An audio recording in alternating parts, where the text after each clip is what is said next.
Research and development, another way to look at innovation, it's more of an input measure. There is a pretty strong link between R&D and innovation because innovation requires a lot of time and money.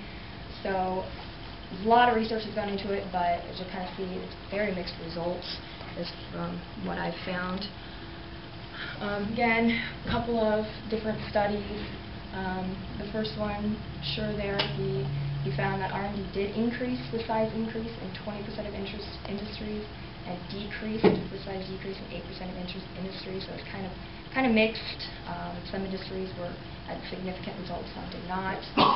And Grilich's, he had this production function model and focused on total productivity from R&D. And his conclusion was basically that innovative activity was a direct result of R&D. Large firms put more into R&D, so they're more innovative. Some additional findings, won't really go through them all, but it's just kind of showing that the research was very mixed. It just really depended on what industry you looked at and what innovation you were looking at. Innovation rates, another way to look at innovation is kind of more of a direct method. They just took the number of innovations, divided it by firm size. It was a different way than besides just looking at like an input or output. And what they found was that the innovation rate for small firms was 43% higher than the innovation rate for large firms. But this really wasn't the conclusion of the study. The conclusion was more that small and large firms both innovate, and it just depends on the industry.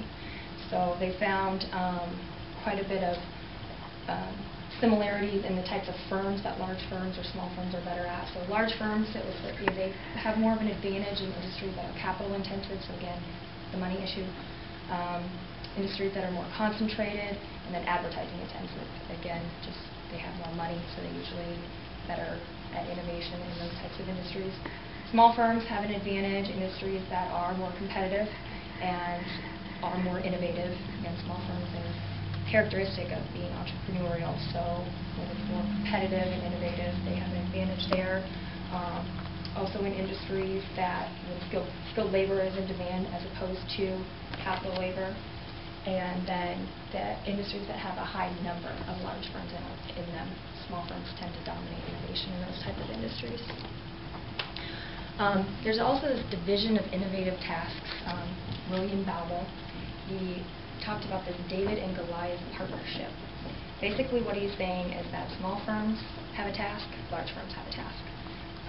He believes that small firms are responsible for the innovative breakthroughs, and then the large firms take those innovations and further develop them. They do the incremental improvements on them. And he just felt that small firms and large firms are just structured in this way that causes this type of differentiation in tasks. So small firms by nature are risk takers, so they're the ones that research, they want to do the innovations. And then large firms, just the way they're structured just promotes routine, delegated tasks. They don't really have the thought process of, oh, let's go create something new. They just are in their departments, they know what they do every day, and they just kind of continue that. So it's the separation of tasks, but they both play a part in innovation. It's just kind of a different type of part. So kind of feeding off of that, there really is a lot of interaction between small and large firms. They essentially play off each other a lot of the time. Small firms benefit from large firms, like if large firms invest a lot in their R&D. Large firms benefit if the innovation's already there. Large firms, they have more of an opportunity to actually market it, to somebody like you and I. They actually take the product, make it functional for us. Small firms tend to grow into the large firms, so they've kind of been there, and then grow into the big ones, so they've been there as well. Large firms, the employees that are really valuable, they feel like they know a lot. The entrepreneurs, they basically lead and they create small firms. So there's a lot of give and take in these industries, and makes the research a little more difficult because sometimes it might be a big firm now, but maybe an invention or the innovation was created in a small firm. But it's kind of a good example when you think about this is the computer industry. There's just so much that's happened in the computer industry that small companies become big companies become small, firms just feeding off of each other. There's a lot of really good examples with that, and I'm not going to go into that. So here's a list, examples of some small firm innovations. I don't know if you guys can really read them, but there's air conditioning, airplane, the personal computer. These are what we would call radical innovations, because I don't know what my life would be like without most of these. So just obviously small firms do play a part in innovation. Of course I clicked too far.